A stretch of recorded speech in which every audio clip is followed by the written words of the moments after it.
Je pense que c'est nécessaire d'en faire des erreurs, mais tu sais, définitivement, on a investi des fois sur des produits qu'on n'aurait pas dû investir. OK. On a fait, des fois, on est très opportuniste, puis on laisse beaucoup nos clients nous dire où il faut aller. Fait qu'on oublie des fois de regarder où le marché s'en va. What's up, folks? Bienvenue sur Ça se passe. Aujourd'hui, je jase avec Pascal Gay, la CEO chez Dialogue Insight, une plateforme de personnalisation marketing multicanal. Dialogue Insight, ça roule depuis 1999 avec plus de 400 marques servies, au-dessus de 70 employés, en bas de 5% de churn annuel, puis des milliards de emails et de cons envoyés chaque année. C'est complètement bootstrap, puis il compétitionne avec les Salesforce, Adobe, Klaviyo de ce monde. On parle de construire une business en même temps qu'une famille avec son conjoint qui était aussi son co-founder. On parle de commercialiser en France versus au Québec, de gérer sa propre infra cloud avec des serveurs physiques et le plus encore. Alright, passe au show. Let's go! Mais sans quand les temps même est facile. J'suis grateful pour ma life, j'suis grateful pour ma vie. Ouais, c'est quand je vois les bails qui se passent nouvelles. J'me dis qu'on n'est pas péri, c'est que mon hiver. Mais sans qu'on est posé. Pascal Gay, bienvenue sur Ça se passe. Merci. Je suis content de t'avoir aujourd'hui. On a eu des mésaventures chacun de notre bord. Tu as été malade. Oui. J'ai été malade. Oui. Puis là, pour une troisième fois, on réussit. Oui, on recommence ça début janvier. Très, très cool. Ben oui, c'est le premier qu'on enregistre en 2025. Je suis bien stoked de ça. Normalement, je commence avec le mini recap de comment on se connaît. Clairement, c'est la première fois qu'on se voit face à face. Oui. On s'est parlé par vidéo. Yes. Il y a jadis. Jadis, au mois d'avril, je pense. Ouais, de l'année d'avant. Yes. Fait que pour ceux qui ne te connaissent pas nécessairement et qui ne connaissent pas Dialogue Insight nécessairement, ton parcours, ça ressemble à quoi? Un overview de ton CV, basically. OK. Je suis je suis très atypique, puis des fois, je dis que j'ai pris la place de quelqu'un d'autre parce que moi, je suis une secrétaire de formation. OK. Je suis vraiment tombée dans les livres où là, j'ai appris. En fait, j'ai travaillé pour une entreprise de technologie avant Dialogue Insight, OK. où il s'inscrivait à tous les cours inimaginables, que ce soit pour l'exportation, que ce soit pour la croissance d'entreprise. Et j'ai fait tous ces cours-là parce que les directeurs, les VP n'avaient pas le temps d'y participer. OK. Fait que moi, j'ai participé à tous les cours de la BDC. Donc, et à partir de là, à un certain moment donné, je suis tombée enceinte. Mon troisième, parce que j'en ai eu 4, mon troisième bébé, j'en ai eu. Et j'ai perdu mon emploi. Puis là, quand je suis arrivée, puis je me suis dit, OK, qu'est-ce que je fais? Je me suis dit, je vais me partir ma propre entreprise. Puis mon chum est en train de partir une entreprise avec mon conjoint, avec notre associé actuel. OK. Et au fur et à mesure, je me suis rendu compte que le produit, c'est un produit vraiment, qui était fait pour communiquer. En fait, au début, c'était même un robot pour ramasser des adresses électroniques sur le web. Un old school scraper, genre. Oui, c'est ça, exact. Okay, exact. Fait que c'était ça le projet initial. Mon conjoint était dans le domaine de la finance. Puis dans le fond, moi, j'ai regardé son projet, puis j'ai dit, écoute, je pense que je peux me joindre à toi, puis on peut faire un plan d'affaires. Fait qu'en 99, avec une amie que je connaissais qui travaillait au CRIC, au Centre de recherche industrielle à Québec, on a décidé de faire un plan d'affaires. Fait qu'on a fait un plan d'affaires ensemble, puis j'ai accouché de mon quatrième bébé au mois d'août 2000, puis on a vraiment commencé la commercialisation au mois de septembre 2000. Je faisais des expositions commerciales. Wow. Donc, c'est comme ça que ça a été parti. Donc, moi, j'ai fait, au début, bien entendu, j'ai fait un peu de tout. En fait, j'ai fait du support, j'ai fait du service à la clientèle, la comptabilité, je faisais du développement de marché. J'ai tout fait. On était 4, là. On était 3, les 3 associés plus une personne avec nous. Puis, au fur et à mesure, finalement, j'ai pris du galon. Puis, au début, c'était mon conjoint qui était président.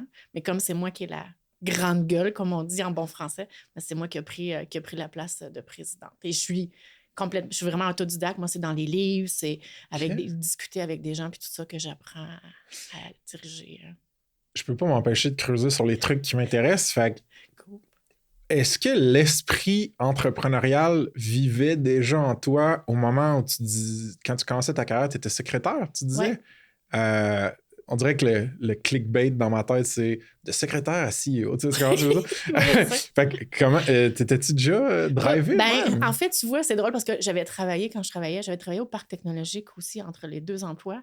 Puis j'avais mon boss dans le temps qui m'avait dit, toi, t'es vraiment faite pour être entrepreneur. Je suis quelqu'un qui travaille fort, qui prend tout à cœur. Puis quand j'avais des choses que je voyais que mes collègues de travail faisaient pas la bonne chose ou que je voyais que c'était pas nécessairement la bonne façon, ça venait me chercher. J'étais comme un peu frustrée, si tu veux. Là, ownership, fierté, exact, excellence. Exact. Fait que ça, je l'avais.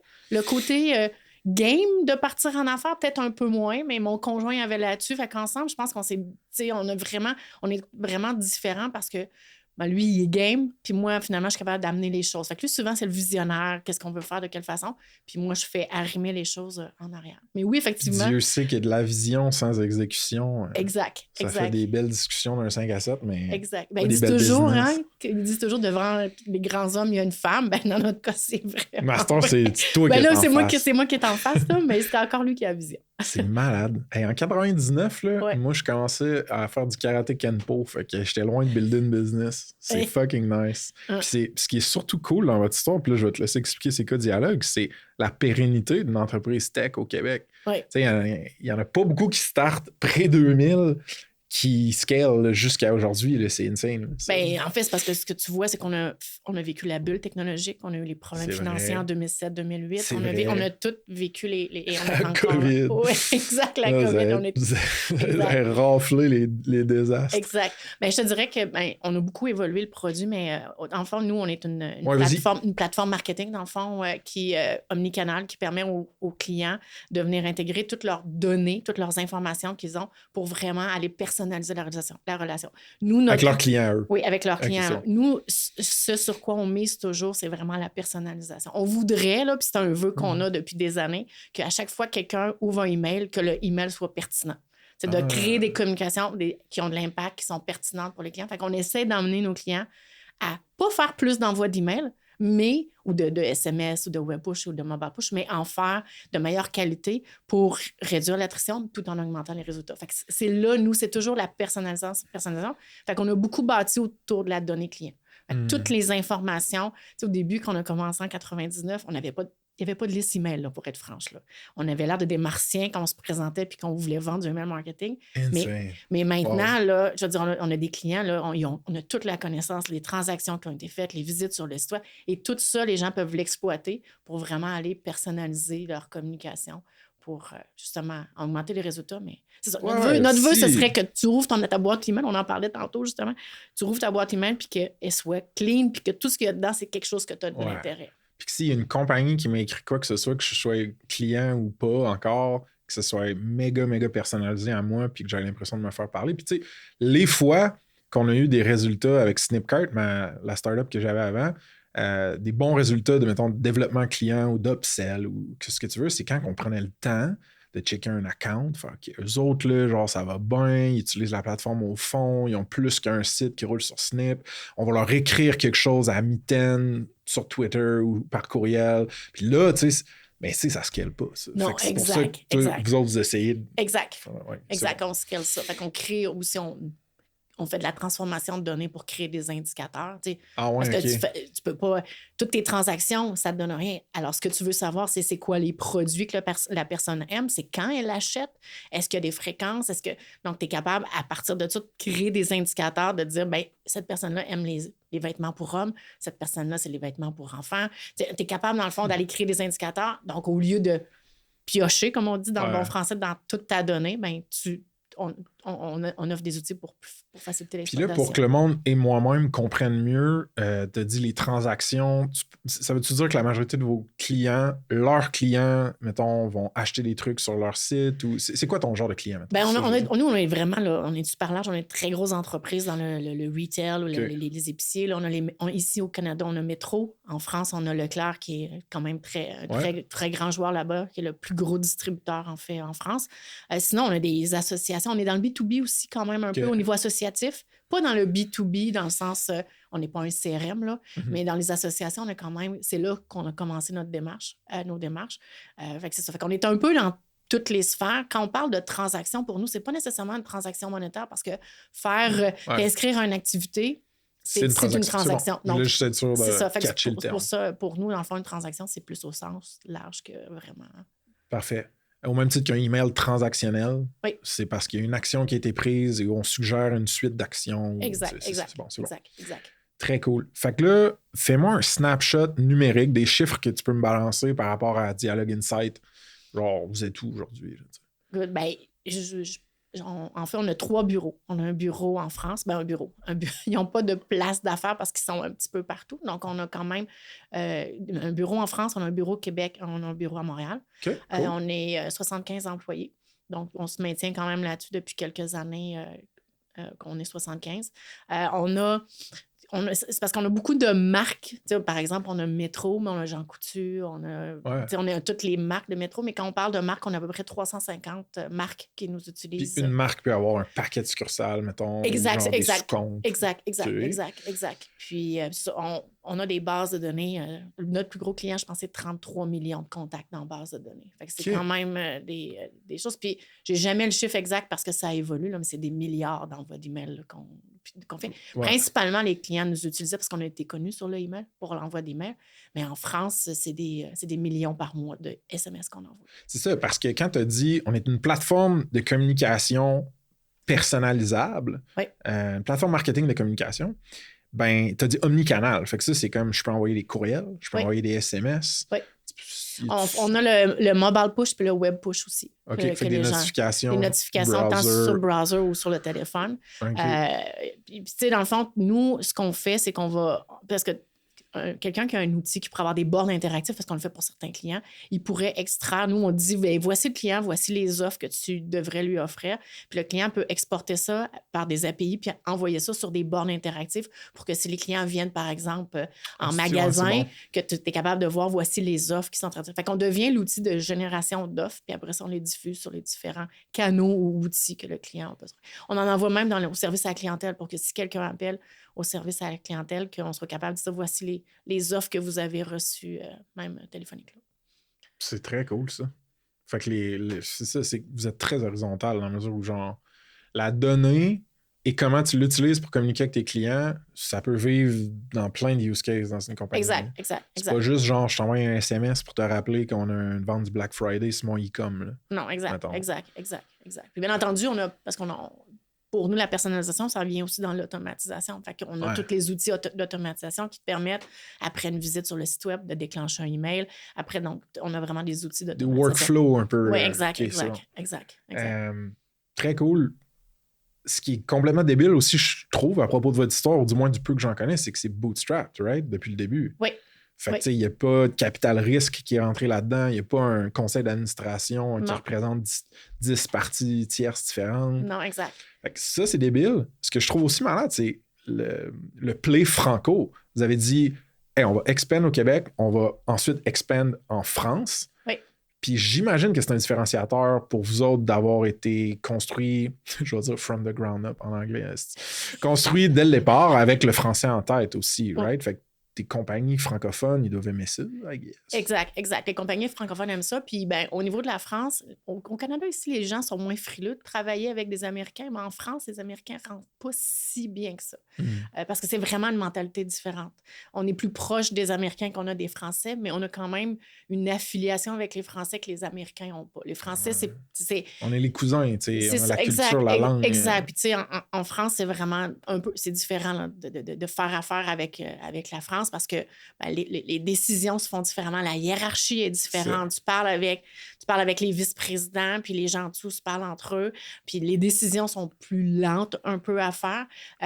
Mais je pense que le fait, puis on en a parlé, j'ai rencontré justement Leclerc il n'y a pas longtemps cet automne, mais le fait on soit quand même québécois, on est vraiment très axé sur la satisfaction du client. On est près du client, on est disponible pour les clients. Ça nous distingue sur le marché français. Okay. Parce que nous, on est vraiment, puis c'est vraiment notre plus grande force, je te dirais, c'est notre équipe. C'est au point, tu disais tout à l'heure, ben, j'avais quelqu'un qui prenait un téléphone ou qui écrivait parce que ce client-là, on pouvait y parler ou quoi que ce soit. Mais moi, j'ai des gens que c'est leur job. Ils doivent faire ça, appeler les clients. C'est ça, Customer Success, qui doivent appeler les gens, pas nécessairement pour vendre des choses, mais pour permettre aux clients d'atteindre ses objectifs, de mettre en place des projets différents pour... Fait que ça fait 26 ans. C'est la 26e année? C'est la 26e année, c'est ça. L'entreprise est partie. On a incorporé l'entreprise en 2001, je pense, mais il y a eu quand même des choses. La plateforme a commencé à être développée en 99. Puis y a-tu beaucoup de mouvances dans la table de capitalisation, genre les actionnaires qui sont rentrés-sortis, ou c'est Pas pas du mal tout, resté pas du tout. On est les steady? 3 mêmes depuis le début, moi, mon conjoint, puis notre associé. Puis on a vraiment... Moi, je suis vraiment, comme je disais, au plus opérationnel. Alain visionnaire, puis il est en finance. Parce qu'il est Alain, c'est ton mon conjoint. conjoint? Il est fiscaliste, donc c'est lui qui s'occupe de la finance. Puis Pascal, mon associé, qui a le même nom que moi, lui, il est vraiment le côté technologique. Depuis le début, on est un trio qui fonctionne super bien, puis ça avance. Puis là, vous avez 4 enfants ensemble? Oui. Fait qu'avant, parce que, en tout cas, récemment, je parlais de comment gérer ta relation de couple amoureuse, un petit peu comme un partnership de business. Mm-hmm. Que genre, si tu mets pas tes attentes claires puis que tu n'as pas des check-ins puis des communications fréquentes, tu peux grow apart. Puis, en tout cas, fait que je pense beaucoup à ça ce temps-ci. Puis ma question pour toi, c'est avant de te lancer en business avec Alain et puis Pascal. Il s'appelle Pascal aussi? Oui, c'est ça. Ok, là, tu m'as fait un mindfuck, j'étais là. Non, je me rappelle de ton nom. Attends, me parle. T'es correct. C'est bon. All right.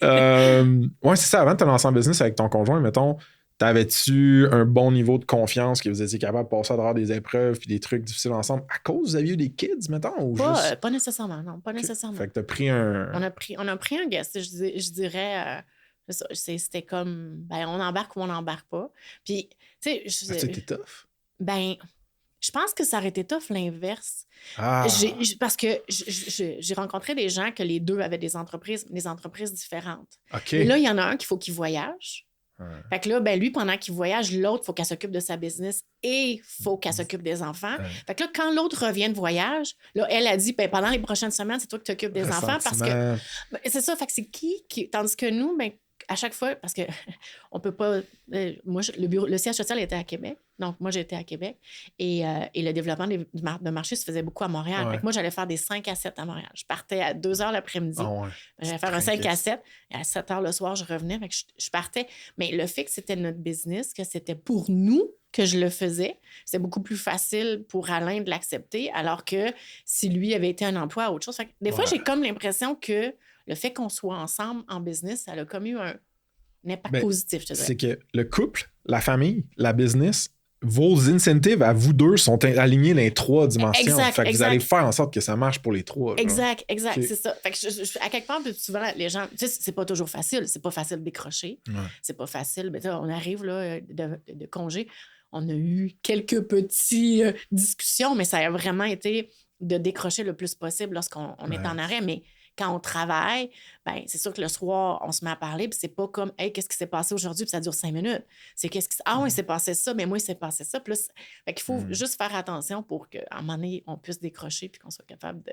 Ça donne un bel exemple à vos kids, par exemple, de collaboration puis de construire une famille et une compagnie en même temps comme couple. C'est drôle que tu me dis ça parce que ma fille a reproduit exactement la même affaire. Ah ouais, hein? Ma fille, elle a son agence marketing qui s'appelle Rose Gommette avec son chum et elle a 4 enfants. Wow! Ouais. Let's go, Rose Gommette! C'est malade! C'est vraiment inspirant. OK, cool! Puis, moi, ce que je suis curieux de savoir, c'est la genèse de Dialogue Insight, que de temps en temps, on va appeler DI. Oui. La genèse de DI, y a-tu eu beaucoup de validation puis d'expérimentation au début? Comment vous avez pogné la certitude de là, il y a un produit qu'on est capable de développer qui fit avec un modèle d'affaires qui va être soutenable, puis on a une bonne équipe pour ça. Parle-moi de ça. Écoute, c'était pas évident parce que, comme je te disais tout à l'heure, en 99, quand on parlait d'email marketing, sérieux, le monde nous regardait et faisait comme, mais non, on sait pas c'est quoi ça. Là. Les gens n'avaient pas d'adresse électronique. On n'avait pas de liste. Puis, imagine maintenant, on a toute la donnée. Au début, écoute, on a commencé, là, puis les clients avaient des adresses électroniques. Puis après ça, il y avait le nom, prénom. On pouvait dire bonjour monsieur, bonjour madame avec le prénom. C'était fou. Là, maintenant, on est dans les choses. Écoute, comme je te disais, dans le fond, moi, ce que j'ai fait, Alain, il avait développé son robot. On l'a utilisé une fois d'ailleurs. Puis c'est drôle parce qu'on l'a utilisé pour chercher des chercheurs. Il y avait une entreprise qui nous avait approché pour qu'on cherche des chercheurs en cancer parce qu'ils voulaient financer un projet en cancérologie. Puis on était comme des pays, là, la Malaisie. C'était vraiment, on était comme dans des régions plus éloignées. Puis c'est la seule utilisation du robot qui a été fait. Mais moi, je suis arrivée, comme je te dis, avec Carole, là, Carole Lachance, qui a travaillé avec nous après sa retraite du CRIC, qui était vice-présidente au CRIC. Puis c'est avec elle, dans le fond, qu'on a analysé le marché, on a regardé, écoute, y a-tu quelque chose, qu'est-ce qu'on fait? Il y en avait, ça commençait, là. Il y avait des très gros là, qui sont plus là, parce que, je veux dire, dans notre temps, nous, quand on est parti, il n'y a plus grand monde qui sont encore là. Il y en a beaucoup, tu sais, je parlais de Salesforce tantôt, il n'y avait pas de solution comme la nôtre. Ils ont acheté ExactTarget, qui est disparu, qui est maintenant sous Salesforce, mais on est les seuls encore qui sont encore là, mais ça commençait, là. Tu sais, c'était comme le début. On voyait quelques entreprises qui commençaient là-dedans. On était à peu près partis en même temps. OK. Mais ça, dans le fond, on a fait une étude de marché avec Carole pour voir qu'est-ce qu'on pouvait faire. On est allé, dans ce temps-là, il y avait le MIM, c'est des expositions commerciales à Montréal. Il y avait le Salon des affaires électroniques puis le MIM. Fait que c'est ce qu'on a fait à l'automne. On a pris un kiosque. On est allé là, puis on a dit, OK, bien, notre étude de marché, on va la faire là, on va voir comment ça répond. Puis ça a quand même super bien répondu. Sur le terrain.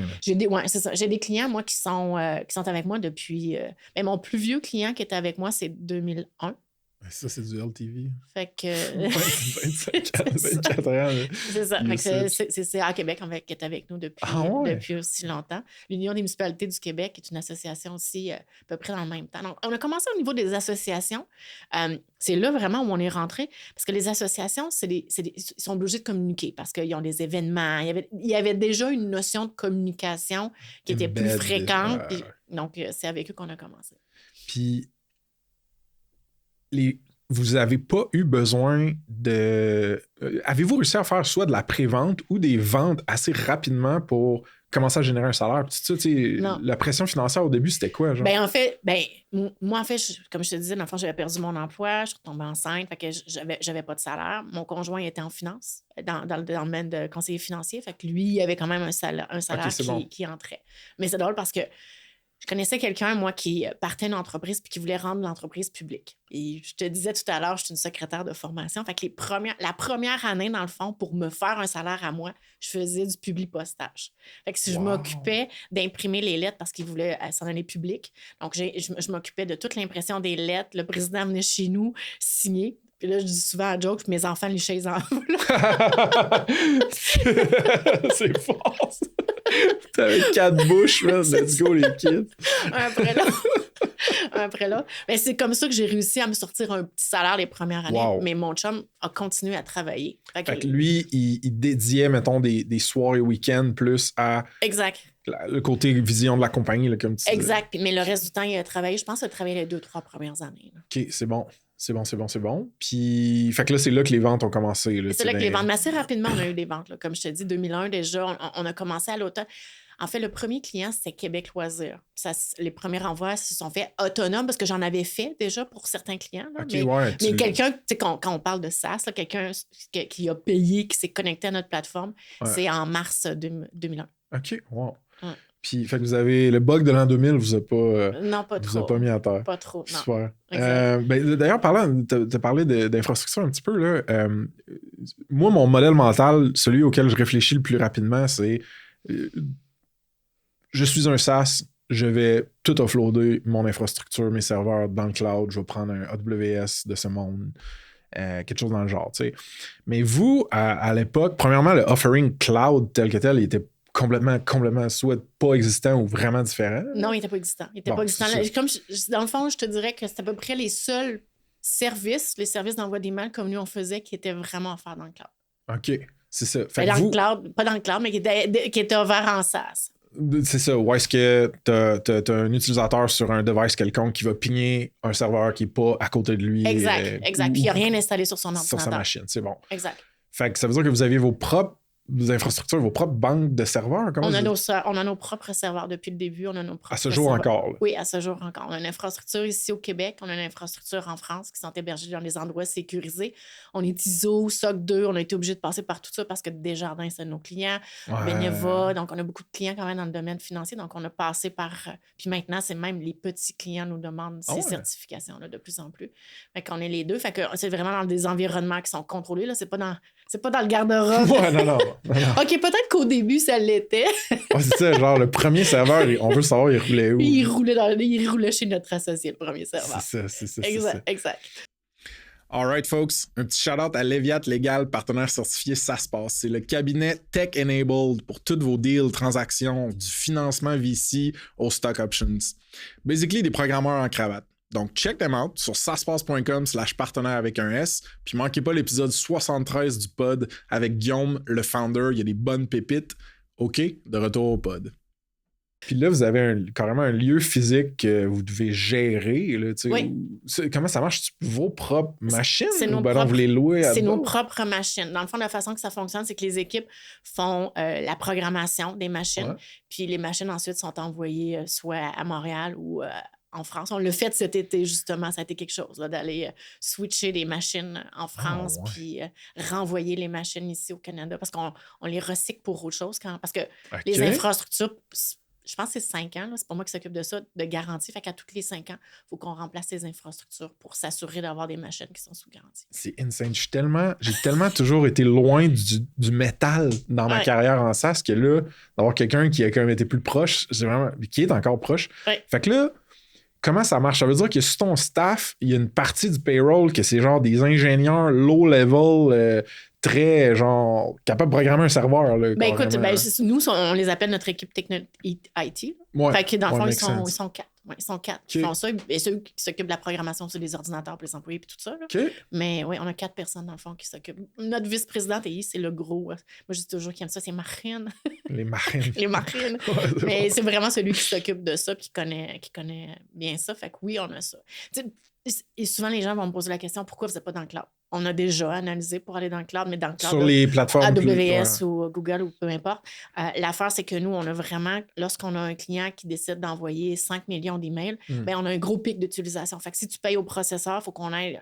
En tout cas, on a déjà fait l'analyse, puis il va falloir qu'on la refasse parce que peut-être qu'un jour, ça pourra faire du sens, mais jusqu'à maintenant, les analyses, ça nous coûtait beaucoup trop cher par rapport à... Oui, puis tu sais, Pascal, tu me dis tout ça, puis je flash sur une discussion que j'ai eue avec Ismaël Meskin de Kimobi à Québec, qui m'avait parlé un peu du Cloud Exit qu'on a vu pendant un bout, une couple d'années en SaaS, puis je sais pas c'est quoi le statut de ça, mais c'est basically dire une couple de SaaS qui ont fait, là, genre les ressources qu'on consomme sur Google Cloud Provider ou sur Azure ou sur AWS, ça nous coûte la palette, puis on paye plus cher que ce qu'on consomme vraiment puisqu'on a vraiment besoin. Si on sortait ce morceau-là de logique, mettons, ou de database du cloud, puis qu'on le mettait sur un serveur on-prem à quelque part pas trop cher, on sauverait des dizaines, centaines de milliers de dollars, mettons.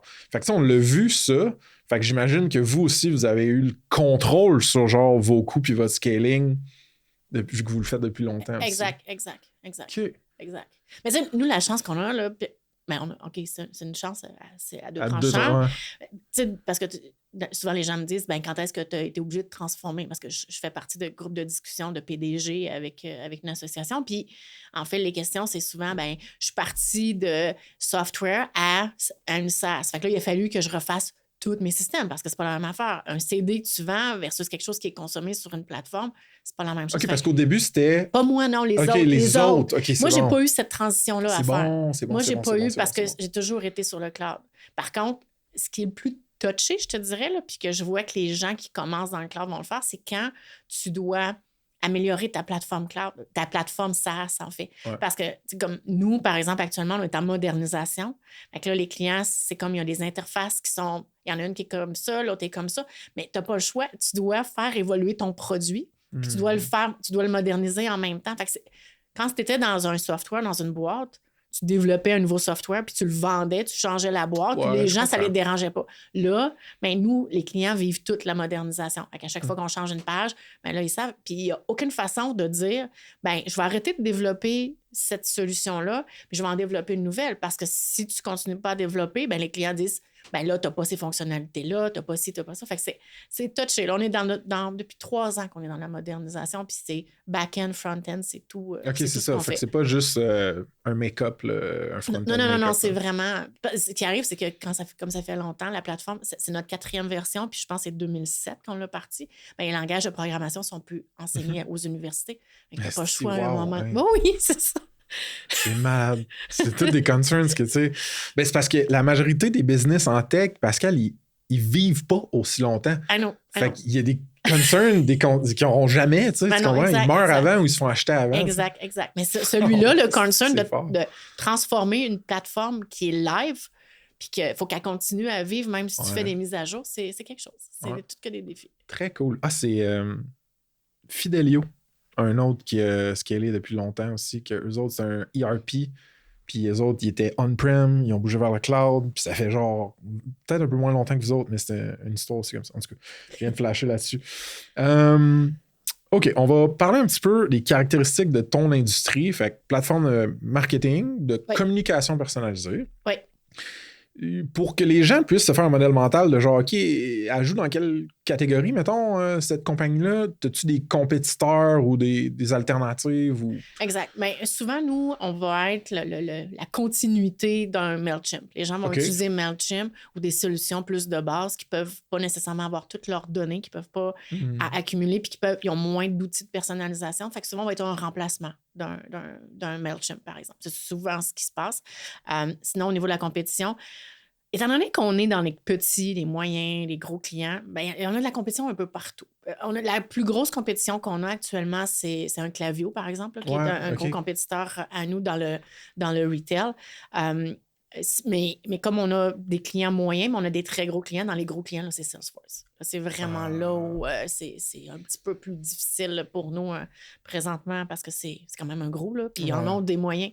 Puis souvent, c'est ça. Fait que c'est vraiment Salesforce qui est présentement le plus dangereux pour nous, je dirais. C'est ça, parce que vu que tu peux servir, mettons, appelons-le la PME, puis le mid-market, up-market, ben, t'as pas le même genre de compétiteurs, de joueurs qui vont venir après tes tranches de marché. Non. Salesforce vont venir pogner... Les gros. Ouais, ils ont les ressources pour aller après tes gros. Exact. Puis un Klaviyo, mettons, ou autre, vont aller après ton PME ou ton Exact. ME. OK. Exact. Puis quand tu dis une continuité de MailChimp, c'est-tu parce que je suis une organisation quelconque, j'ai un paquet de courriels à envoyer, mais à un moment donné, je me rends compte que j'ai plus que des courriels à envoyer ou mes courriels, il faut que je fasse plus que juste envoyer une infolette chaque semaine. Puis là, je pogne le bout, puis je me dis, il faut changer. Ben, écoute, il y a plusieurs affaires. Il y a les façons de travailler, parce que ça, c'est des listes, c'est des imports. C'est pas la même chose. Nous, c'est vraiment une base de données. Fait que c'est vraiment quand le client dit, je veux exploiter ma donnée davantage, c'est là où c'est plus difficile avec. T'sais, on appelle ça de la donnée relationnelle, là, mais nous, un profil client, voit ça comme un fichier Excel, si tu veux, là, où, ben, tu as ton profil de ton client que c'est un client par ligne. Mais après ça, quand tu arrives dans tes transactions, ben, tu as un fichier, puis là, ben, ton client, il peut se retrouver, s'il a fait 4 transactions, il va être 4 fois dans ta liste. Fait que c'est ces données-là que ces outils-là sont pas capables de traiter parce qu'ils n'ont pas l'infrastructure de données relationnelles comme nous. Puis ça, c'est vraiment notre force aussi qu'on a eu. Ça, les données relationnelles, plus que nous, on appelle notre marketing distribué. Je disais tout à l'heure, je parlais de Leclerc en France, j'ai au-dessus de 1000 utilisateurs et chacun des utilisateurs ont accès seulement aux contacts de leur magasin. Puis c'est vraiment dans les magasins Leclerc. Là. C'est comme si un métro, la personne responsable du métro faisait les envois. C'est pas comme ça que ça fonctionne ici, mais c'est vraiment ce qui se passe là-bas. Donc, et nous, ce modèle-là décentralisé, distribué, c'est que, ben, dans le fond, le magasin qui se connecte, il a accès seulement aux contacts qui sont dans son magasin, qui sont associés à son magasin. Nice. C'est comme clustered, c'est comme groupé. Oui, exact. Mais la base de données, le national ont accès à la base de données globale. Fait que c'est pas des bases de données qui sont séparées, c'est une base de données, mais les gens ont accès seulement au segment de clients qu'ils devraient avoir accès. Cool. Fait que tout ce qui est, ben, si vous avez des gros clients, tout ce qui est rôle, permission, administration, c'est tout comme bien séparé. Okay? Exact. Puis, t'as dit Leclerc plusieurs fois, là, puis juste à être sûr, c'est les biscuits Leclerc ou c'est autre chose? Là? Non, ça s'appelle... En fait, c'est Leclerc que je devrais dire. C'est le plus grand distributeur en France. Tu peux le comparer à un Walmart. Ah, OK, c'est bon. Tu peux le comparer ils ont 600, au-dessus de 600 magasins, je pense. OK. C'est quand même... c'est notre plus gros client. OK, super. Puis vous, géographiquement, c'est Québec puis France. Dans le reste de l'Europe francophone, avez-vous des clients aussi? Non, on est principalement là. On a quand même quelques clients aussi dans le reste du Canada. Là. En Ontario, on en a en Alberta, en Colombie-Britannique aussi. Vous avez roughly au-dessus de 95% de vos clients qui restent avec vous de façon générale. Fait que ça veut dire qu'annuellement, vous avez un churn qui varie, là, mais c'est annuel de 5% ou moins. Le plus haut qu'on a eu, c'est 5%. Habituellement, on tourne entre 3 et 5%, effectivement. Puis ça, c'est excellent là, comme chiffre. Là. Expliques-tu ça par le fait que c'est tough de migrer out, le fait qu'ils sont contents, le fait que vous êtes compétitifs sur le prix, les fonctionnalités? Comment tu l'expliques ça? Je pense que c'est un ensemble de tout ça. Là. C'est un ensemble de ça. En fait, je pense qu'on a été capable d'identifier où il fallait aller dans le marché, même si on est 75, puis c'est plus difficile que de retourner comme une entreprise de 15, 20, 30 personnes, on est quand même capable d'être opportuniste, de trouver où il faut aller, d'adapter notre plateforme. Mais on est très, très proche de nos clients au niveau du service client. C'est vraiment, là, si tu regardes un sondage de service client, là, c'est habituellement, on a 9,5 les gens là, sur 10 là, qui adorent le service à la clientèle. Les gens sont disponibles, les gens sont là pour aider. Et pour nous, ça a toujours été un des éléments, c'est oui, on achète une technologie, mais crime, ça vaut cher une base de données. Hein? Si tu perds ta base de données de clients et que tu n'es plus capable de communiquer avec tes clients, ta business, ça peut faire mal. Fait que, on a toujours fait attention à ça, puis d'essayer d'aider les clients à faire attention à leur base de données puis à bien entretenir leur relation. Me onboarder, si je suis une PME, disons, là, pas un géant, me onboarder sur Dialogue Insight, sur DI, c'est-tu tough? C'est-tu long? Est-ce que ça implique que j'ai un Customer Success Agent avec moi? Tu as un Customer Success avec toi. Ça dépend des clients, vraiment. Là, souvent, on attend après les clients, mais je pense que ce qu'ils ont mis en place présentement, parce qu'on l'a corrigé depuis le début de l'année, je pense à peu près autour de 2 semaines. OK. Mais il faut que le client soit prêt. Parce que c'est ça souvent qu'on se rend compte, c'est que le client n'est pas prêt. Puis même dans nos processus de vente, on aide le client à se préparer à sa migration. Ouais, genre à nettoyer, collecter sa donnée, avoir ça une place que ça va être migrable. Exact. Puis de lui dire, il faut que, si tu migres d'une technologie à une autre, si tu as, parce que à cause de la loi, c'est 28, il faut que tu traites pendant 90, 60 jours, je ne me souviens jamais, les désabonnements. Fait que même si tu migres de MailChimp et tu commences à faire tes envois chez nous, il faut que tu gardes MailChimp, je parle de MailChimp, mais n'importe quelle plateforme, il faut que tu les gardes 2 mois parce qu'il faut que les désabonnements puissent encore être traités. Il faut que tu prennes les désabonnements que tu remets chez nous. Puis tout ça, dans le fond, c'est ça qui... Parce qu'on veut que les gens respectent quand même les... Puis pour nous, on est vraiment là, tu peux pas acheter en ligne, tu peux pas faire des envois. On va regarder ce que tu vas faire, puis on va s'assurer que tu fais la bonne affaire. Pour s'assurer... On a des adresses IP dédiées, là, c'est-à-dire qu'il y a des clients que leur réputation, c'est eux. On en a des partagés, nos plus petits clients sont là-dessus, mais on regarde de façon systématique la qualité des listes que les clients vont faire. On refuse des clients, des fois, parce qu'ils sont dans des domaines qu'on juge qui sont dangereux pour la réputation de nos adresses IP ou qu'on a l'impression que les gens ne respectent pas les règles. OK. On va continuer sur la commercialisation, mais je vais faire un détour sur ton rôle personnel. Oui. Parce que là, souvent, je pose la question suivante, c'est fais-moi le delta de tes premiers mois ou tes premières années versus tes derniers mois. En tant que fondatrice, en tant que CEO, le contrat, ça ressemble à quoi? La majorité, il y a du monde que j'interviewe qui fait 2 ans leur business ou 5 ans, tu sais. Tout, ça fait 25, genre. Fait que c'est quoi, tu sais, ça ressemblait à quoi ton day-to-day way back, puis là, attends? Way back, dans le fond, comme je te disais, dans le fond, je faisais un peu de tout, là. Écoute, je faisais de la programmation, là. Écoute, puis mon associé, OK, il faut dire qu'en 99, quand on a parti, puis les premiers envois d'emails qu'on a fait pour les mandats qu'on a fait, c'était en texte seulement, parce que l'HTML, les emails HTML n'existaient pas.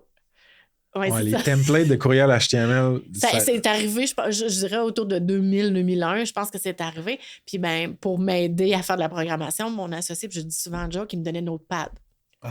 Parce qu'on n'avait pas les logiciels maintenant, c'est que tu commences à taper 3 lettres, puis ça te dit voici ce qu'il faut que tu tapes. Puis le emailing, c'est comme un peu différent, c'est pas la même programmation, c'est pas des divs, c'est plus des tables, c'est pas la dev qui a ça. C'est ça, c'est pas la même chose. Fait que j'en ai fait de l'intégration, les premiers messages HTML, c'est moi qui faisais en codage direct. Fait que c'est vraiment, j'étais vraiment là.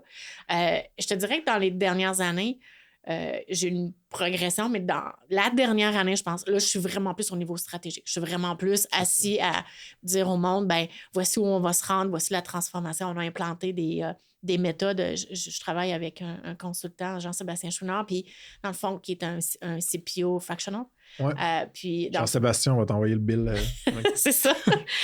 Puis, dans le fond, avec Jean-Sébastien, on a mis en place, puis l'équipe, on a mis en place un nouveau système, ça s'appelle Layer, là, dans le fond, pour le développement de la plateforme. Fait qu'on innove. Fait que j'arrive avec des idées, avec des consultants où là, on essaie de transformer pour devenir meilleur. Parce que bon, on a un objectif de doubler le chiffre d'affaires dans les 5 prochaines années. On ne veut pas tripler le nombre d'employés. Okay? C'est une affaire. Fait que c'est de trouver les bonnes façons, les bonnes approches à la transformation. C'est beaucoup là mon rôle maintenant. Je ne fais plus de HTML sur notre page. Insane.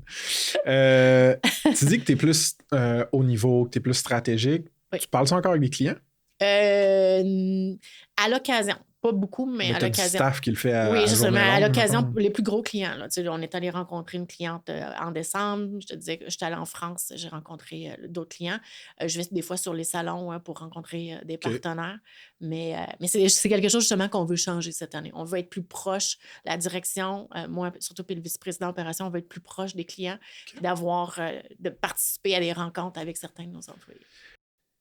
Alright, folks, pour février, la job du mois, ça se passe chez Missive, une app de gestion des communications collaboratives, courriel, chat, SMS, DMs, tout est là-dedans. Ils sont à la recherche d'un WinDev front-end pour faire évoluer le UI/UX de leur application. La fourchette de salaire, entre 90 à 150 000 CAD par année. On cherche ici une tête technique avec un flair pour l'esthétique, puis quelqu'un d'autonome qui a déjà shippé du produit, qui est capable de le faire sans un gros encadrement rigide. Missive, c'est de la bombe comme produit. On l'utilisait chez Snipcart, on l'utilise encore chez SaSpace. La compagnie est cool, le poste à combler aussi, donc sautez là-dessus. Vous pouvez voir mon entrevue avec Phil Lehoux, le co-founder, dans le lien, dans les show notes, le lien Job du mois. Sinon, vous pouvez juste aller sur saspace.com/la job du mois avec un S sans tiret. Cheers! Puis, est-ce que tu dirais que... Tu dirais-tu que tu as des blind spots comme entrepreneur? Bon, on a tous des blind spots. Mais t'es-tu capable de les identifier, maintenant? Mais non. Non, pour être franche, parce non. que tu les vois pas. Je les vois pas. Exact. Je les vois pas même dans mon rétroviseur.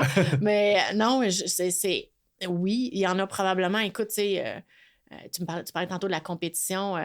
Nous-mêmes, des outils spécialisés là, pour gérer des spas, pour gérer des billetteries. Ils font tous des envois d'emails. Là, mais tu sais, fait qu'on sait pas ce qui va arriver comme...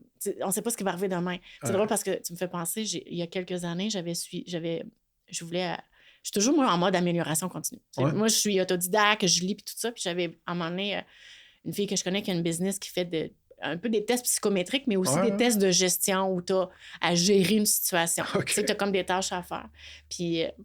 moi, ce que j'avais dit à la fin, puis la fille a dit « ça se peut pas », j'ai dit « moi, j'aimerais ça savoir ce que mes compétiteurs vont faire l'année prochaine. Ça m'aiderait tellement parce que... » Puis là, elle m'avait dit « il faut que tu travailles plus sur ton intuition. » Fait qu'il y a beaucoup de choses en tant qu'entrepreneur que c'est ton intuition parce que, oui, demain, tu le sais, mais dans 1 an, dans 2 ans, dans 3 ans, tu le sais pas. Fait que mes blind spots, c'est mon intuition à savoir est-ce que j'ai utilisé la bonne chose.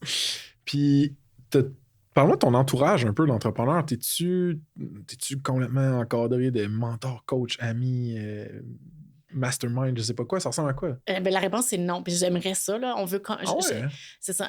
Depuis quelques années, je pense que ça va être ma 7e, 8e participation, là, un regroupement de PDG avec une association. Avec l'AQT? L'AQT, c'est ça. Avec l'Association québécoise de technologie. Donc, à chaque année, on se rencontre un groupe de PDG. J'ai créé des relations avec certains de ces gens-là. Fait que c'est avec eux que je vais parler. Mais dans mon entourage, on est les seuls entrepreneurs.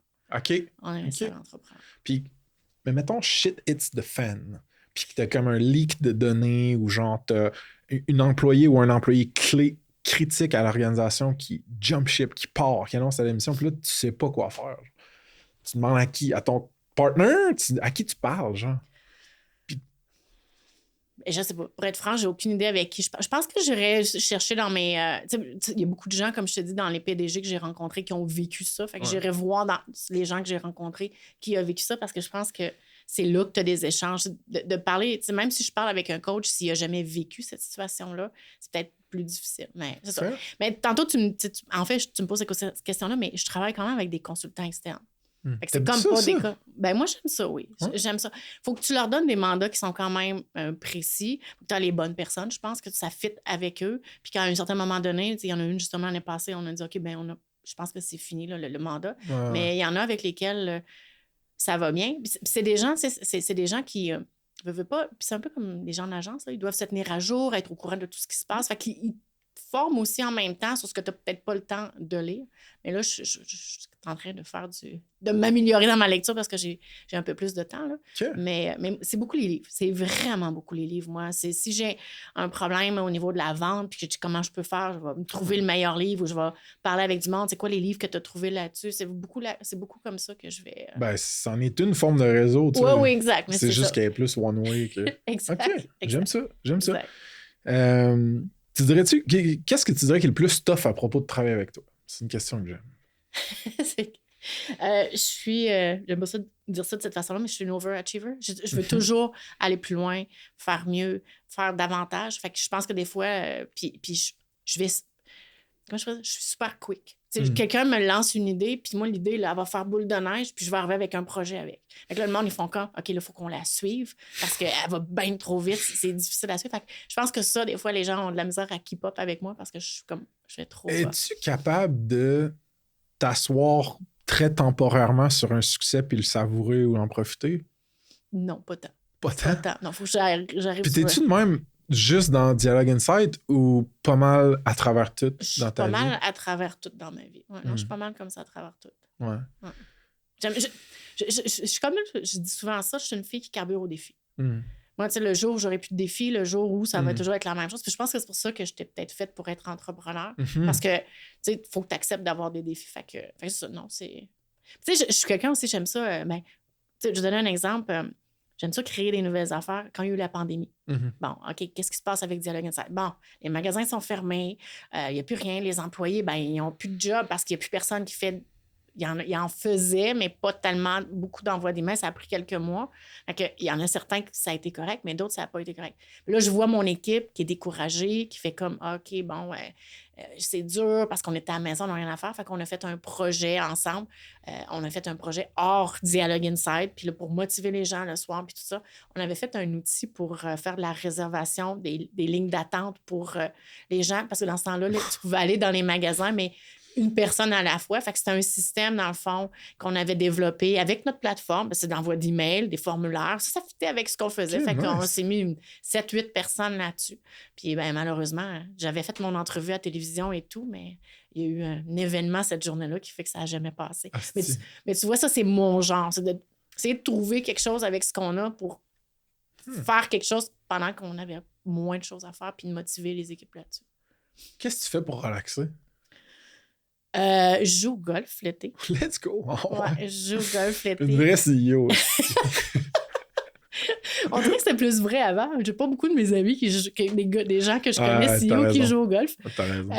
Puis en Ontario, en fait, c'est parce que moi, j'habite l'Ontario. En Ontario, c'est super populaire où on est. Écoute, je pense que j'ai 15 terrains de golf à 5 km de chez nous. C'est vraiment... Non, 10 peut-être. Mais ça, je joue au golf. Sinon... Mais encore une fois, c'est compétitif, c'est un défi. Oui, exact. Mais sinon, je vais lire quand même. Puis moi, je suis comme... puis, OK, mon chum va me dire qu'il s'endort, là, mais moi, faut que ce soit léger. Fait que moi, les petits un gars, une fille compliquée, puis que finalement, ils finissent ensemble, là, les petits films, là, comme, c'est ça, j'écoute. C'est comme, je vais pas... Dès que tu me mets dans... Tu ne peux pas me faire écouter quelque chose qui est compliqué, qu'il faut que je comprenne, puis quand je veux me relaxer, ça va être... C'est vraiment ça. C'est carrément un bon livre aussi, mais c'est encore la même chose. C'est des livres légers, là. Ou de business. T'es comme un bord ou l'autre, genre? Non, si je veux relaxer, ça sera pas un livre de business. Parce que moi, je fais de l'insomnie en plus. Là, fait que, t'es sérieuse? Ouais, fait que... Oh mon Dieu. Quand je suis en vacances, ça va. Mais quand je lis... quand je suis en vacances, je peux lire 5 livres pendant mes vacances. Ma blonde, elle de même aussi, elle clenche des livres. Elle dit, je lis vraiment vite, puis je l'agace tout le temps, puis je dis, mais tu comprends pas ce que tu lis. All right, c'est bon. On a comme dansé autour du sujet de la France un petit peu, mais j'ai le goût qu'on rentre plus dedans. Pour vrai, grossièrement, c'est quoi les différences principales entre commercialiser du logiciel au Québec puis en France? Écoute, il y a plusieurs choses qui sont différentes. L'utilisation de la plateforme est similaire, je te dirais, sauf peut-être qu'ils vont utiliser davantage les SMS WhatsApp. Ils ont quelques canaux supplémentaires qu'ils vont utiliser. Plus embeddés dans leur culture, maintenant. Exact. Okay. Les autres, les SMS, comme c'est des millions d'SMS par mois qu'on envoie en France. À titre d'exemple, là, j'ai des factures, justement. En France, c'est ça. Puis, en fait, pas les factures, j'ai des millions d'envois en France, puis j'en ai même pas 10 000 au Québec. Là. Puis là- Ça donne une idée. Ah, ouais. Ça, c'est vraiment une grosse différence. Mais attends peu, juste pour que je comprenne techniquement, mettons les SMS, ça fait partie de votre infra aussi ou genre vous leveragez sur un Twilio de ce monde? On leverage sur Twilio, CM, on en a 3 avec lesquels on travaille. C'est bon, fait que c'est vraiment le core de votre infra, c'est pour le emailing, là, on s'entend? C'est pour l'emailing, mais c'est pour la personnalisation. Toute Fait la donnée, là. exact, exact. Fait que nous, ce qu'on fait, c'est qu'on déclenche puis on envoie chez eux. OK. Fait que c'est ça. L'autre différence en France, c'est que c'est beaucoup, même pour les petites entreprises, c'est des appels d'offres. C'est qu'ils arrivent avec un document, là, puis Ouais. ils savent exactement ce qu'ils veulent. Avec, tu sais, c'est quasiment tout le temps ça. Là. Il y a un cahier de charge avec, ça leur a pris des mois à monter le cahier de charge. Administratif. Exact. Fait que là, ils t'arrivent avec un cahier de charge que tu dois répondre. Souvent, c'est. Il y en a qui sont structurés, d'autres qui sont moins structurés. Puis l'autre élément, c'est que tu le sais à qui ils ont envoyé le cahier de charge. Tu le sais contre qui tu te bats. Ah ouais? Puis après ça, souvent, c'est, tu as 5 entreprises, puis après ça, ils vont couper à 2, puis après ça, ça va être un des 2 qui va être choisi. Fait que c'est quasiment tout le temps ça, le processus en France. Alors qu'ici, au Québec, les gens qui nous appellent, souvent, on n'a même pas, on n'est même pas en compétition. Ça arrive parce que c'est des références. Ouais. Mais comme la majorité de nos clients nous arrivent en référence au Québec, c'est OK, j'ai besoin de vous autres parce que quelqu'un m'a dit que c'était vous autres que j'avais besoin. Donc, c'est vraiment différent là-dessus. OK. Puis on a un plus gros réseau aussi au Québec. Là. T'as-tu une Inc. Là-bas? Oui, ou... moi, c'est une division, là. C'est une filiale, en fait. Une filiale. C'est ça. Fait que c'est vraiment une entreprise qui a ses factures, qui paye ses différents employés puis tout ça. Là. Ses impôts en France. Les impôts, ils en payent une portion, là, mais il faut qu'on ramène de l'argent pour payer l'infrastructure. Parce que toutes les infrastructures, le développement se fait à partir du Bureau du Canada. OK, mais t'as de la machine là-bas aussi. J'ai de la machine là-bas, mais étant donné qu'on l'achète souvent ici, puis après ça, on l'envoie là-bas. Fait qu'il y a comme... Puis tu payes plus d'impôts en France. Mais là, ils payent plus d'impôts en France, puis les charges sociales sont beaucoup plus élevées. C'est ça, la grosse différence, si tu veux. Tu sais, parce que... C'est genre vraiment plus élevé. Je parlais qu'un... C'est 50 de charge, là. C'est 50 de charge, les employés. Fait qu'une personne que tu payes 100K, tu vas la payer... Toi, ça va te coûter 150K. C'est ça, exact. C'est nuts, là. Exact, ça n'a pas de sens. Exact. Puis si tu veux mettre à pied quelqu'un parce que pour une raison ou une autre, je pense que le préavis minimum, je pense, c'est 2 mois. C'est ça, c'est beaucoup plus socialiste qu'ici. Oui. C'est la grosse différence. Là. Pour la commercialisation, je dirais que c'est plus facile là-bas parce que tu sais à quoi t'attendre, tu sais, comme tu vois le cahier de charge, tu sais si tu veux te présenter. C'est sûr que tu es plus en compétition, mais au moins, tu es capable de voir ce que le client il veut. Ici, au Québec, des fois, le client, il sait même pas ce qu'il veut. Il t'arrive puis il te demande de quoi, puis il comprend un peu moins, si tu veux. Là, ce qu'il puis y a avoir un pied à terre, une adresse là-bas, des machines, puis de la donnée qui reste sur le territoire EU, tout ça, ça doit être important pour plein des compagnies là-bas. C'était nécessaire, c'était une obligation. Quand on a signé Leclerc depuis 2018, depuis fin 2017 qu'on travaille avec eux, c'était une obligation d'avoir une équipe sur place. Fin 2018. C'est quand les premières fois que les pieds de la compagnie Dialogue Insight ont touché la France? On a signé le premier client en France en 2011. Premier client en France en 2011. Oui. OK. Puis là, tu as du staff là-bas. Oui, dans ce temps-là, je n'avais pas de staff. Je gérais à partir du Canada, mais j'ai du staff là-bas depuis fin 2017. Fin 2017. Puis sur 75, roughly, à peu près combien, mettons? J'ai 9 Français qui s'occupent du bureau de service, là, c'est-à-dire qui gèrent les clients, les ventes et tout ça. Mais j'ai 3 devs quand même qui sont associés avec le bureau du Canada, mais qui sont en France. Qui sont en France, OK. Ouais. Puis toi, mettons, faut-tu que tu ailles trotter dans les continents souvent? Ça dépend, là. Ça va 1 à 4 fois par année. OK, c'est pas si pire. Ouais, c'est ça. C'est cool, la France, ça dépend des périodes. Mais... Ça dépend s'il y a une grève. Fun fait rigolo à propos de moi. Joël et moi, l'employé dont je te parlais, on s'est dit que si on atteignait tel objectif de revenu avec Ça se passe cette année, on se gâtait un Eurotour. Fait qu'on irait... un euro. Ouais, Eurotour. En francophonie, start-up Europe, là. Fait que je te demanderai des plugs. C'est ça. OK, super. Puis, pourquoi pas le reste de la francophonie européenne? C'est-tu une question de masse critique? C'est juste parce qu'on n'a pas encore fait de plan vraiment pour... Une chose à la fois, genre. C'est ça, exactement. C'est drôle parce que à un certain moment donné, on avait un bureau en Ontario. en 2015. Je pense qu'on avait un bureau en Ontario. Puis finalement, on a eu l'opportunité d'ouvrir le bureau en France. On a fermé le bureau en Ontario parce qu'on se disait on ne peut pas ouvrir 2 bureaux en même temps. Il faut qu'on se concentre sur un des 2. Donc, c'est pour ça qu'on est là. Mais ça fait 3 ans là, que j'ai vraiment une équipe de vente. Parce qu'avant ça, c'était vraiment des directeurs de compte. On attendait. Donc, les démarches, si tu veux, plus agressives, pas agressives, mais plus intenses de vente, c'est super nouveau pour nous. Là. C'est pas quelque chose... ça a toujours été du bouche-à-oreille. Depuis des années, c'est comme ça. On est un peu chanceux parce que dans le domaine du marketing, les gens ont tendance à changer un petit peu plus souvent d'emploi. Parce que, souvent, parce que tu veux atteindre un certain niveau, puis là, tu t'en vas à une autre place pour atteindre un autre niveau. Ou parce qu'ils se font clairer. Oui, aussi. Mais ce qui fait que ça arrive assez régulièrement que nos clients vont nous rappeler pour nous installer. J'ai un de mes clients, ça fait 5. Client en marketing dans l'entreprise A qui utilisait DI s'en va dans l'entreprise B et dit « Yo, on veut DI ici aussi. » Exact. L'inverse est vrai aussi. Là. Des fois, on a des clients que c'est du monde ailleurs qui utilise d'autres plateformes et qu'on se fait remplacer, mais dans notre cas, à nous, ça arrive souvent. Je dis, il y en a un, ça fait 5 places qui nous fait intégrer. Ah, ouais, crème. On y souhaite de changer de carrière. En 20 ans. Là.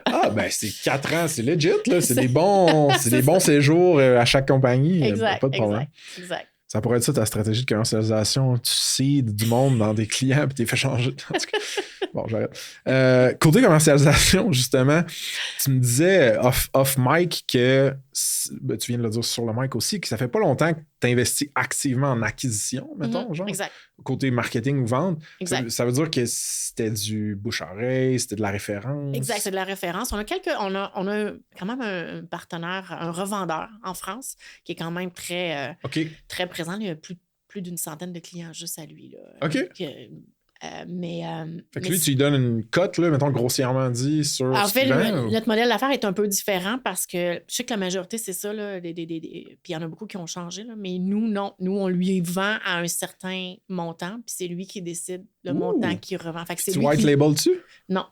Les clients savent qu'ils nous utilisent, mais lui vend ce qu'il veut vendre. Ce qu'il est capable de vendre, c'est ça, exact. Tu fais quand même confiance avec ta marque, là, parce que lui, il pourrait arriver, servir le bord, c'est 10 millions. Il vend 5 marques.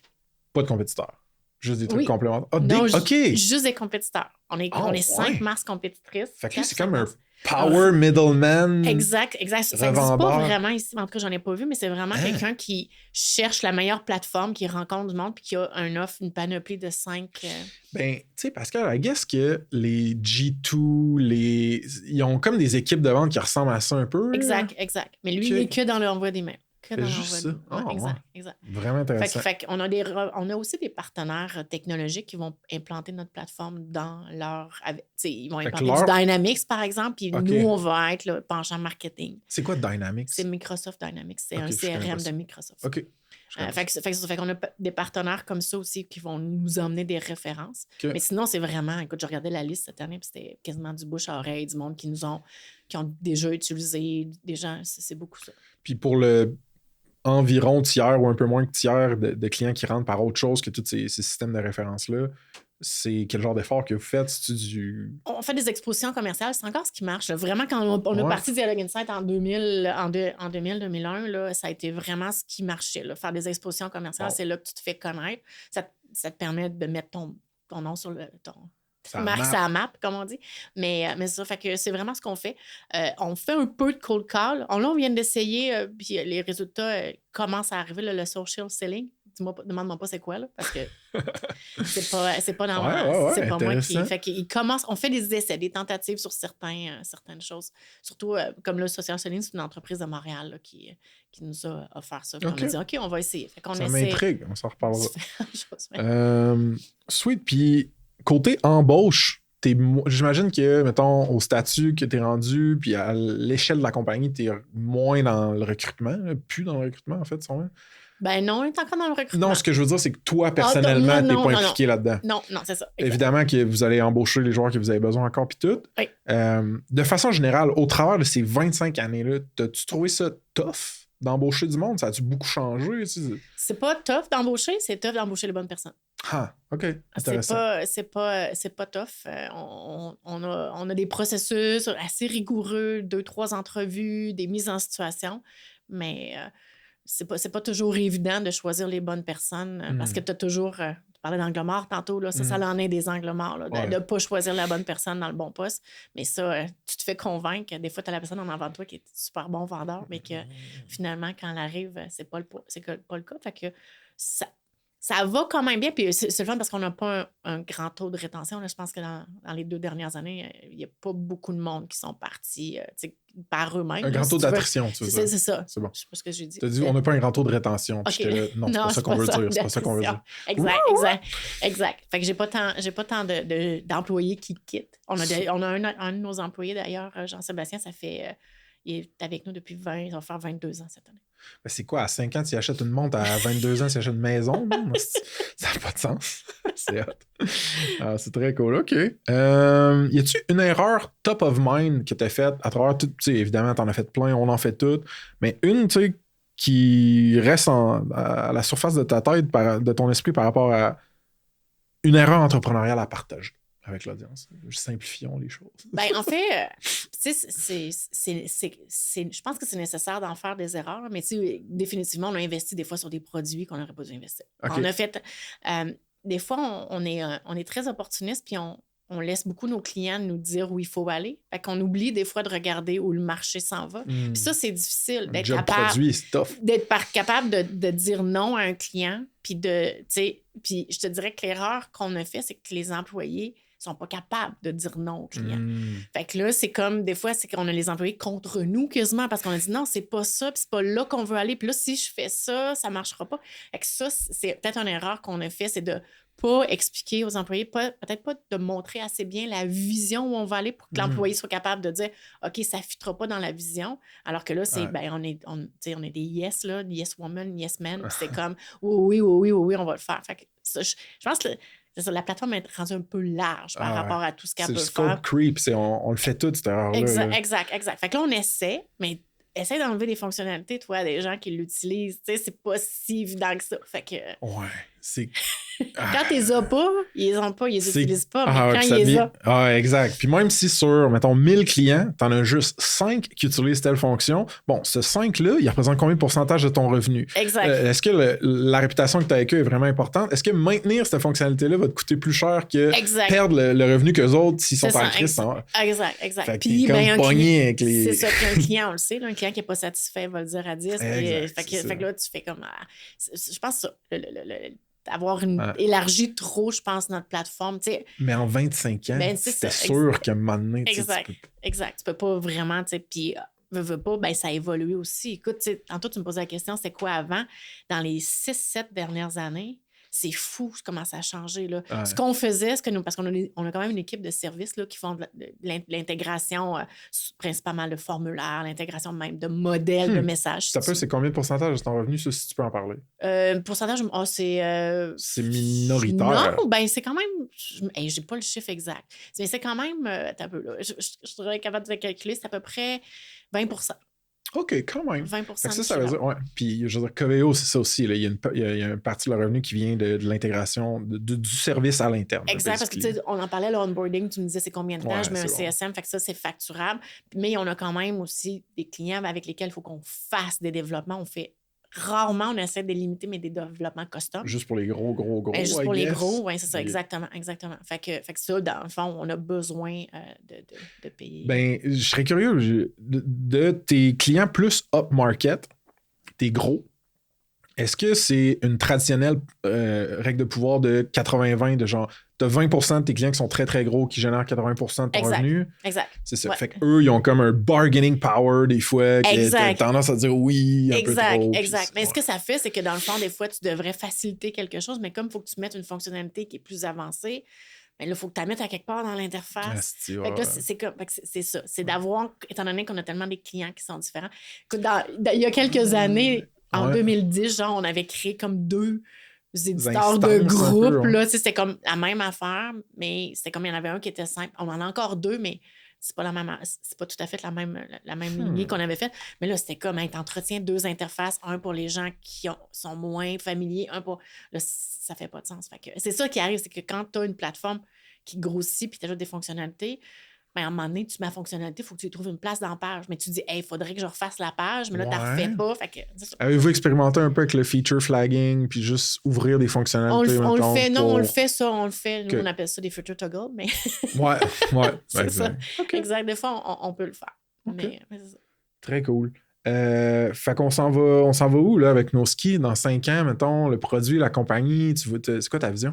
Ben écoute, nous, comme je disais, dans le fond, on veut doubler le chiffre d'affaires. On veut viser d'autres marchés. Bien entendu, on regarde les autres marchés européens, mais on regarde aussi les États-Unis par rapport au développement du marché.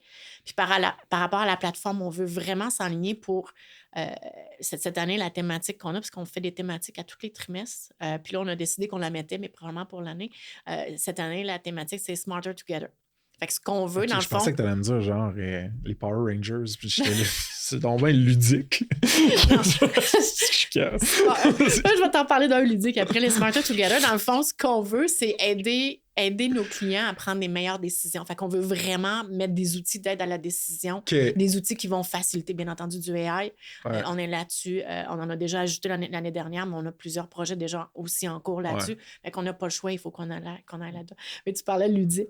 À un certain moment donné, j'ai créé un groupe parce qu'on est en train de faire, quand on a fait notre module CDP, le Customer Data Platform, dans le fond, qui est un module où tu intègres des sources de données qui sont différentes. Fait que c'est ça. Fait que quand on a fait ça, on a appelé le projet Pat Patrouille. Mais tu peux savoir que dans le code, sur la plateforme, c'est marqué Pat Patrouille. C'était un mot qu'on avait dit, c'était un code, mais les autres, ils ont codé ça directement dans la plateforme. Pat Patrouille. On a des choses similaires chez Snipcart, mais mettons qu'ils sont un peu moins kid-friendly. Je vais pas toutes les raconter. Mais vous, c'est comme un hommage obscur à Pat Patrouille dans votre codebase. C'est nice. Exact.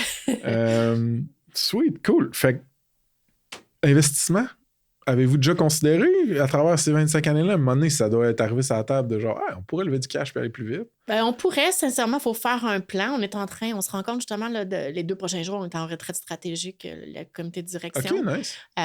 Mais c'est ça, on y pense, on essaie de voir. Là, présentement, on est encore en mode qu'on est capable de monter.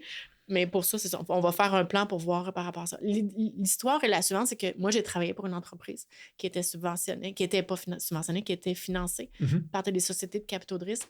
Et ce que ça donne comme effet, oui, ça te donne de l'argent, mais d'un autre côté, ça t'oblige à faire des rapports, des ratios. Puis là, tu pars le focus, plutôt qu'avoir un focus client, tu te retrouves avec un focus chiffre, un focus... Fait que oui, on a même eu des opportunités là, pour vendre notre entreprise puis tout ça, mais... On veut continuer à gérer la business comme on la gère présentement avec un focus qui est au niveau du client, au niveau du produit et non pas au niveau de ton ratio, il n'est pas assez haut, telle affaire. Là. Fait que, indépendance all day. Et c'est ça, exact. Moi, je suis un bootstrapper dans l'âme. Je fais juste ouvrir la discussion pour pas avoir trop de billets, mais j'en ai. All right. On va closer. Qu'est-ce qui est le plus tough versus le plus le fun dans ta business en ce moment? Ben, le plus tough, je te dirais, c'est ce qui est le plus fun, mais le plus tough, en fait. OK? Ce qui est le plus fun pour moi, comme je te disais tantôt, je carbure au défi. Fait que là, on est en transformation, on transforme des façons de faire, on transforme des rôles, on fait des choses. Ben, ce qui est plus difficile, c'est la gestion du changement. Ouais, c'est ça. Fait que ça, c'est quand même...